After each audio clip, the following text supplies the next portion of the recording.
Nous sommes devenus une même plante avec lui par la conformité à sa mort. Nous le serons aussi par la conformité à sa résurrection. Romains 6, 5. Nous devons reconnaître le Seigneur Jésus comme la tête de notre vie, familiale, individuelle et corporative. Nous devons venir au Seigneur et faire nos plans en sa présence, que ce soit pour un service le dimanche ou toute entreprise personnelle. Cependant, en réalité, nous venons à lui pour de grandes choses et non pour les petites. Pour notre ministère, le dimanche, nous prions 2 ou 3 fois, mais pour des réunions d'évangélisation en plein air, nous ne prions pas du tout. C'est ainsi que les hommes prennent à la légère les choses de Dieu. Quoi qu'il en soit, nous devons venir à lui et le consulter pour tout, que ce soit pour la vie de famille, individuelle ou d'église, que ce soit pour un petit ou un grand ministère. Alors nous connaîtrons une vie nouvelle coulant en nous dans la famille et dans l'église. Mais souvenez-vous de cela, la mort et la puissance de la résurrection vont de pair. Lorsque nous naissons de nouveau, nous sommes plantés ou greffés dans la mort et la résurrection du Seigneur Jésus-Christ. Le mot planté est important, il signifie être greffé. Après la greffe, les arbres qui avaient porté des fruits amers portent maintenant des fruits sucrés et très bons. Paul utilise les mêmes mots, greffés dans le Seigneur Jésus. Non seulement le Seigneur Jésus-Christ a pardonné nos péchés, mais nous avons été spirituellement baptisés dans sa mort, son ensevelissement et sa résurrection. Et par la puissance de sa mort, nous pouvons mourir à notre vieille nature. Si je vis dans la chair, je vis dans la foi au Fils de Dieu. Galates 2:20. Beaucoup de gens croient à la mort du Seigneur Jésus-Christ, mais ils ne meurent pas à leur vieille nature parce qu'ils ne s'approprient pas la puissance de la résurrection pour les renouveler. Tout comme nous sommes plantés dans la mort du Seigneur Jésus, Romains 6, 5, nous le serons aussi dans la conformité à sa résurrection. Il est vital que nous invoquions par la foi, à tout moment et chaque jour, la puissance de la résurrection pour mener une vie triomphante et victorieuse. Chaque fois que nous lisons la Bible, nous devons prier et ensuite lire. Pour accomplir un service quelconque, nous devons prier puis travailler.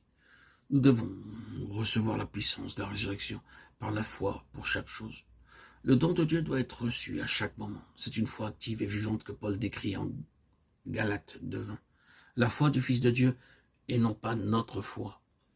Vous devez être conscient du Seigneur Jésus-Christ demeurant en vous et exercer la foi pour tous vos besoins, vos responsabilités et vos épreuves. La même puissance peut être reçue pour nos tâches quotidiennes et nous recevons cette puissance même dans les temps de tentation ou d'adversité. C'est une puissance merveilleuse qui est à notre disposition. Les deux choses vont de pair. D'abord, nous recevons la puissance de mourir à nous-mêmes et deuxièmement, la puissance de la résurrection par la foi.